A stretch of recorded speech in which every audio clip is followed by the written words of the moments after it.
शहीद हुए हैं और 14 जो से हैं BLA के आल हिंदुस्तान के दहशतगर्द मारे गए।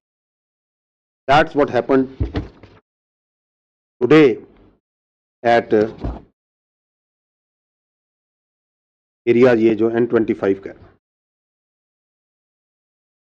अदर देन दैट 2 ऑपरेशंस जो से हैं किए हैं आज, एक खारान में जहां पर 6 और दालबंदीन में जहां पे 8, दोनों फितना हिंदुस्तान के मारे गए।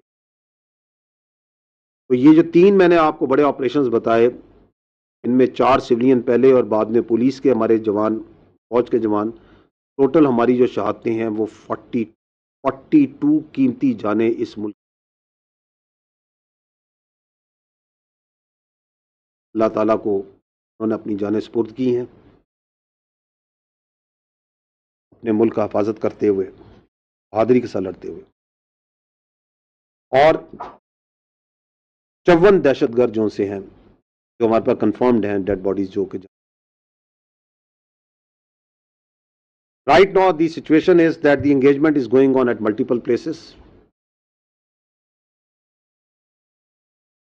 मैं आपको थोड़ी तफसीलात थोड़ी देर में ही बताऊंगा। मुख्तलिफ जगहों पे फौज की, FC की, law enforcement, security forces, intelligence agencies are engaging with them, are taking them on both in ground, in air, and all of them brought to their logical end, conclusion that they deserve. Question here is, who is doing it? ये करवा रहा है Hindustan,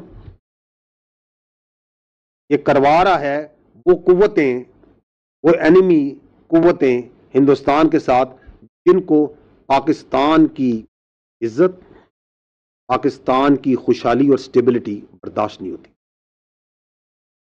and they are using the territories under the control of this illegitimate Afghan Taliban रजीम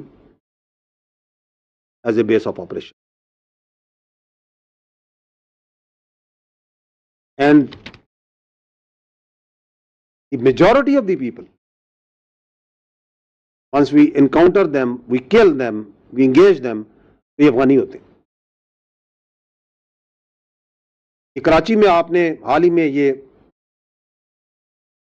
आपके